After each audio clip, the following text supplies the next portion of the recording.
Hello students, welcome to our channel unique ABC classes. आज का हमारा टॉपिक है वॉइस।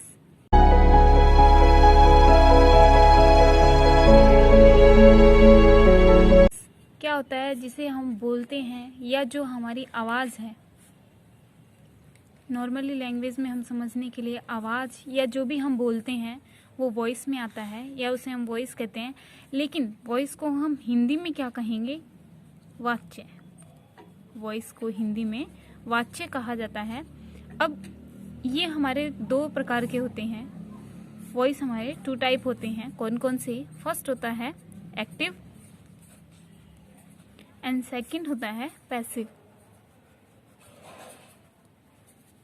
एक्टिव वॉइस और दूसरा पैसिव वॉइस। एक्टिव का मतलब होता है सक्रिय और पैसिव मीन्स निष्क्रिय।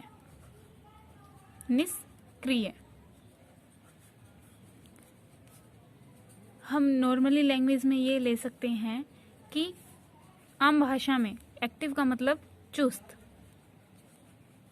और पैसिव का मतलब सुस्त।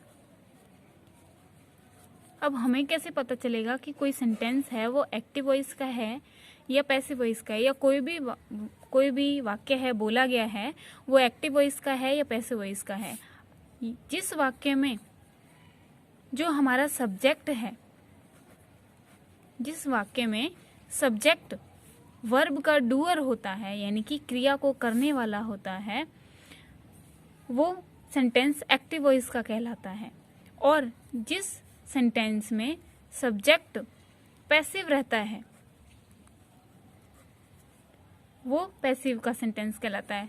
मतलब जिस सेंटेंस में सब्जेक्ट क्रिया को करने वाला होता है या कार्य को करने वाला होता है वो एक्टिव वॉइस का सेंटेंस कहलाता है। और जिस सेंटेंस के अंदर सब्जेक्ट क्या होगा? क्रिया को करने वाला नहीं होगा, डूअर नहीं होता है। डूअर नहीं होगा किसका? क्रिया का। वर्ब का डूअर नहीं होगा, उस सेंटेंस को हम पैसिव सेंटेंस कहेंगे। जैसे एक सेंटेंस हम लिखते हैं, शी कुक्स फूड।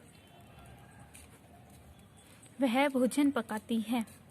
अब शी कुक्स फूड, कुक करने का जो वर्क है या क्रिया है, वर्ब है हमारी, वो कौन कर रहा है? शी कर रही है।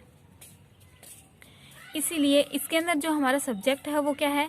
एक्टिव है, कार्य को करने वाला है, क्रिया को करने वाला है। तो ये जो सेंटेंस हमारा हुआ वो कौन से वॉइस का हुआ? एक्टिव वॉइस का। ऐसे ही इसका हम एक एग्जांपल लेते हैं कि सेम यही सेंटेंस है,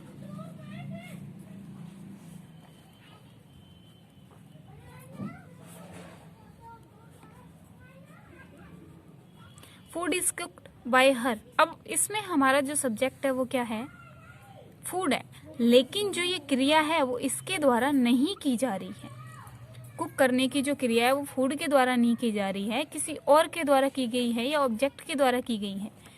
इसीलिए ये सेंटेंस किसका हुआ? पैसिव का हुआ। इसका मतलब क्या है कि जिस सेंटेंस में सब्जेक्ट एक्टिव रहता है या सब्जेक्ट क्रिया को करने वाला होता है, वर्ब का डूअर होता है, वो सेंटेंस एक्टिव वॉइस कहलाता है। और जिस सेंटेंस में सब्जेक्ट वर्ब का डूअर नहीं होता है या किसी और के द्वारा वो क्रिया की जाती है या वर्ब की जाती है, वर्क किया जाता है, वो सेंटेंस पैसिव का होता है। क्लियर है? अब देखिए हमें क्या करना है, एक्टिव के सेंटेंस को पैसिव में ट्रांसक्रिप्ट करना है, हमें चेंज करना है। कैसे करेंगे? इसके हमारे पैसिव को चेंज करने के हमारे 5 गोल्डन रूल्स हैं।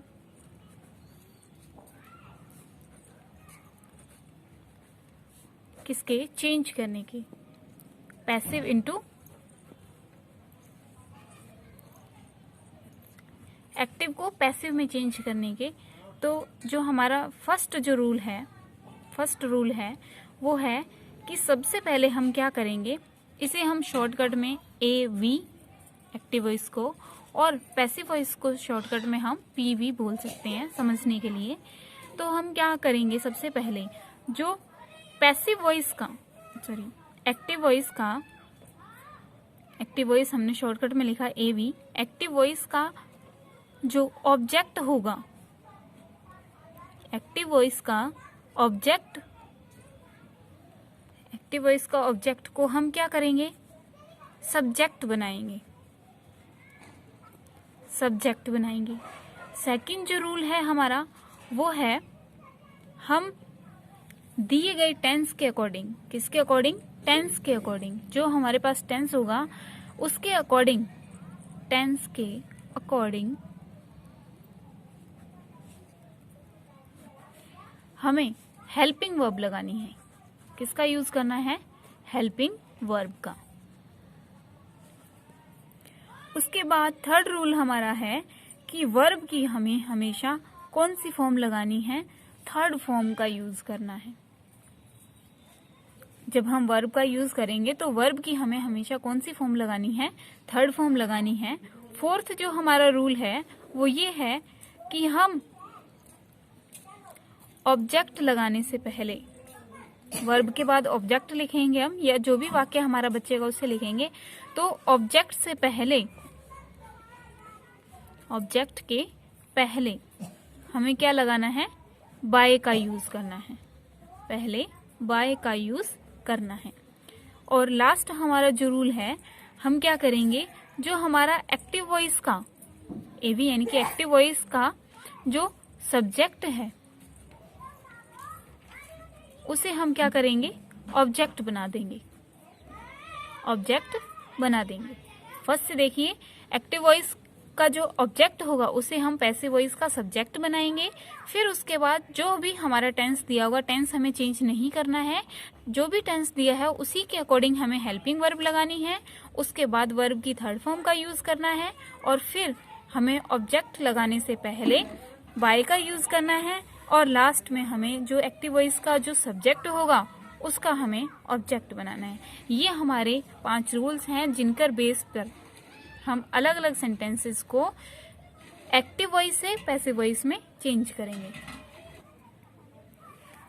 अब देखिए हमारा जो रूल है वो क्या है, मेन जो रूल है हमारा वो एक्टिव वॉइस के ऑब्जेक्ट को सब्जेक्ट बनाना है और एक्टिव वॉइस के सब्जेक्ट को ऑब्जेक्ट बनाना है। अब ये सब्जेक्ट जो ऑब्जेक्ट है, कई सेंटेंसेस ऐसे होते हैं जिनमें हमें पता नहीं चलता है कि कौन सा ऑब्जेक्ट है या जो सब्जेक्ट है वो इसमें कौन सा होगा। तो सब्जेक्ट हमारा क्या होता है, जनरली कई स्टूडेंट्स को ये नहीं पता चलता है कि सब्जेक्ट क्या होता है या ऑब्जेक्ट क्या होता है। सब्जेक्ट हम जनरली से ये मान लेते हैं कि जो सबसे पहले दिया गया होता है, वाक्य की जिससे शुरुआत होती है वही सब्जेक्ट होता है। लेकिन केवल वाक्य की शुरुआत, हाँ ये सही है कि सब्जेक्ट हमेशा वाक्य के शुरू में आता है या जनरली सेंटेंसेस में शुरू में आता है, वाक्य की शुरुआत एक सब्जेक्ट से ही होती है। लेकिन सब्जेक्ट क्या होता है, वर्ब का डूअर होता है। सब्जेक्ट सेंटेंस में, किसी सेंटेंस में वर्ब का डूअर यानी कि क्रिया को करने वाला, एंड सेंटेंस के अंदर जिसके बारे में कुछ कहा या बताया जाता है,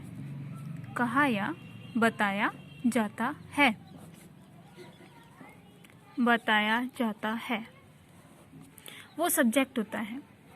अब जैसे ही प्लेज, ये सेंटेंस है हमारा। अब जो प्ले है, प्ले हमारी वर्ब है, वर्ब को करने का जो कार्य है वो कौन कर रहा है, ही कर रहा है, वह खेलता है, ही कर रहा है। तो ही हमारा क्या हुआ, सब्जेक्ट हुआ। अब इस सेंटेंस में जो सब्जेक्ट है वो क्या है, वर्ब का डूअर है। ये जो हमारा पहला सेंटेंस है उसमें सब्जेक्ट जो है वो वर्ब का डूअर है, इसीलिए इसको क्या कहा गया, सब्जेक्ट कहा गया। सेकंड सेंटेंस जो हमारा है वो है ही इज ए प्लेयर। अब एक ये हमारा सेंटेंस है, इसमें कोई भी वर्ब नहीं है, कोई भी क्रिया नहीं है, कोई भी कार्य नहीं हो रहा है। तो इसमें हमें कैसे पता चला, हमें ये पता है कि स्टार्टिंग में आया ये सब्जेक्ट है, और जनरली देखकर बता देते हैं कि ये सब्जेक्ट है। लेकिन सब्जेक्ट क्यों है? क्योंकि सेंटेंस में जो आगे बताया जा रहा है वो किसके बारे में बताया जा रहा है? ही के बारे में बताया जा रहा है कि वो क्या है, एक प्लेयर है। तो ये हमारा क्या हुआ, सब्जेक्ट हुआ। इसका रीजन ये हुआ क्योंकि सेंटेंस में इसके बारे में कुछ कहा जा रहा है या बताया जा रहा है, तो वो सब्जेक्ट हुआ।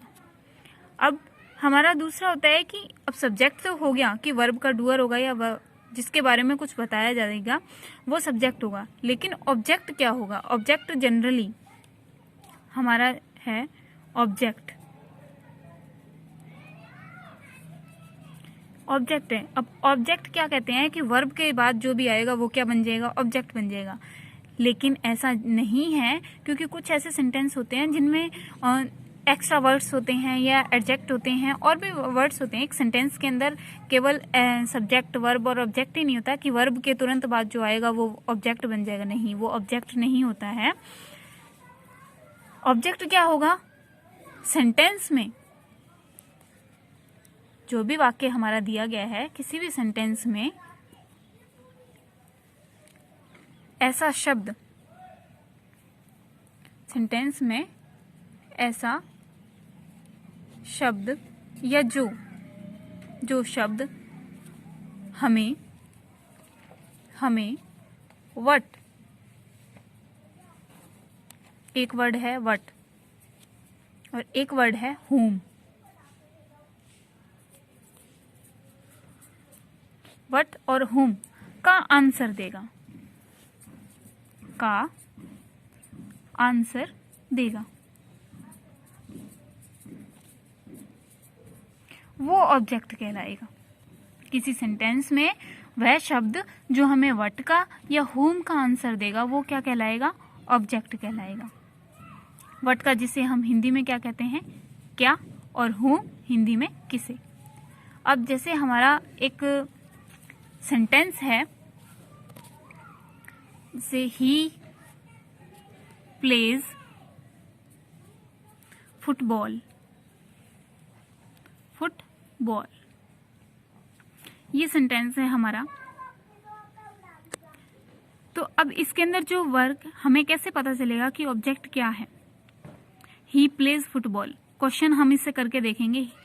दोनों में से किसी एक का भी आंसर दे सकता है, हो सकता है दोनों का ही आंसर दे, और हो सकता है कि दोनों में से किसी का आंसर नहीं देगा। इसका मतलब उस सेंटेंस के अंदर ऑब्जेक्ट नहीं है। और दोनों में से किसी एक का भी आंसर देगा तो वही वर्ड क्या कहलाएगा, ऑब्जेक्ट कहलाएगा। जैसे ही प्लेज फुटबॉल, वह क्या खेलता है, क्या खेलता है मतलब वट, वट का आंसर दे रहा है कौन, फुटबॉल, फुटबॉल खेलता है। तो अब ये जो हमारा क्या है, ऑब्जेक्ट होगा, क्योंकि ये किसका आंसर दे रहा है, वट का आंसर दे रहा है। ऐसे ही हो सकता है किसी सेंटेंस में ये दोनों के आंसर दें, तो मतलब वो उसमें क्या होगा, दोनों ही ऑब्जेक्ट होंगे।